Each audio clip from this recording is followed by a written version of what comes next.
प्यारे बच्चों, हम लोग पूर्णांकों के योग का नियम पढ़ लिया, गुणन का नियम भी पढ़ लिया। अब उसमें गुणन के नियम में वितरण नियम की पुष्टि बाकी है ना? यही बाकी? Yes sir. वितरण नियम कल भी आपने पढ़ा था, कल भी सवाल किया था, लेकिन कहीं कहीं आप गलती कर रहे हो।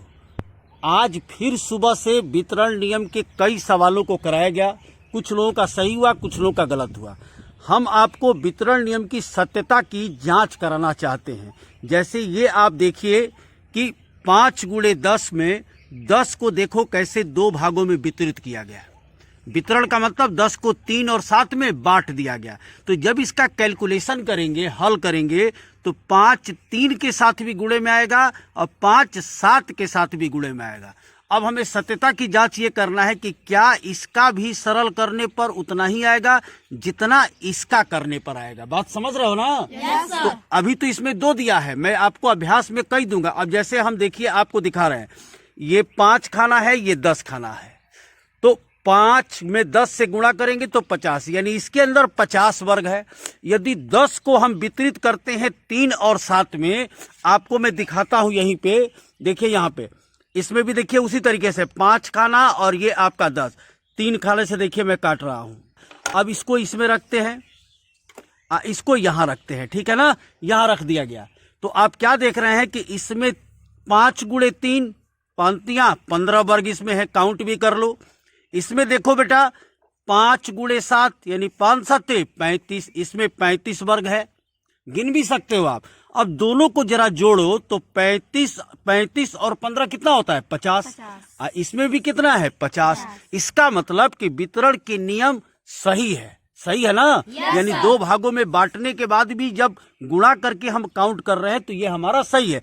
आपके आत्मविश्वास को बढ़ाने के लिए एक और हम ट्राई करते हैं। जैसे देखिए, अब आपको मैं दिखा रहा हूं यहां पे, ये हमने 10 को किस में बांटा है? 4 और 6 में। आप देखिए यहां 1 2 3 4, 4 पे हम काट रहे हैं।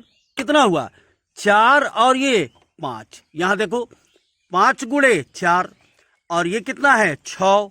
तो 5 गुणे 6, तो इसका गुणा 20 आया बेटा, इसका गुणा 30 आया। दोनों को जोड़ो 50 आ गया। इसका मतलब कि इस भागों में भी वितरित करेंगे तो हमारे मान में अंतर नहीं आएगा। वितरण नियम की यही विशेषता है, समझ गए? अब एक और मैं आपको दिखा रहा हूं, यहां देखो, अगर मान लो 10 को 5-5 भागों में बांट दिया तो 1 2 3 4 5।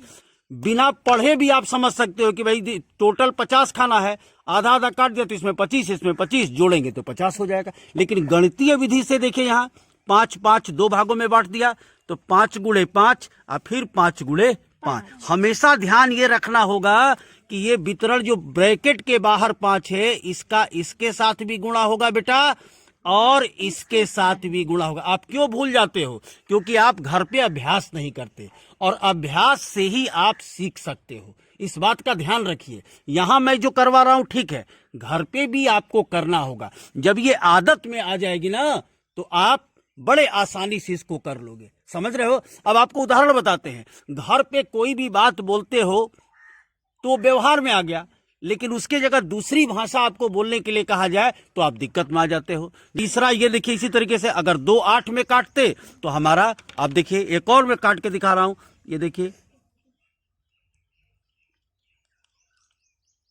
देखिए ये आपका हमने क्या किया, 2 और 8 में काट दिया। देखिए 2 और 8 तो 5 दूनी 10 खाना हो गया इसमें।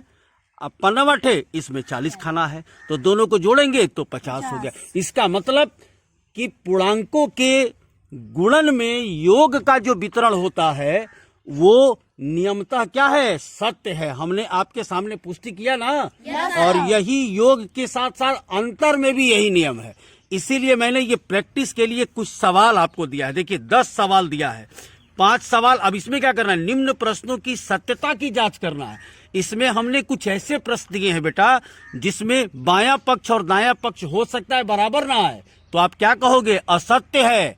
अब बराबर आ गया तो सत्य है। तो 5 सवाल आपको दिया गया है योग वाले पर और 5 अंतर वाले पर। जब आप इसको करेंगे और आपको जब सत्य असत्य का पता चलेगा तो वितरण नियम बिल्कुल दिमाग में बैठ जाएगा। ठीक है ना? समझ में आ रही है? तो बेटा करके सीखना और अभ्यास से सीखना, ये दोनों आपके लिए जरूरी है। ठीक है? धन्यवाद।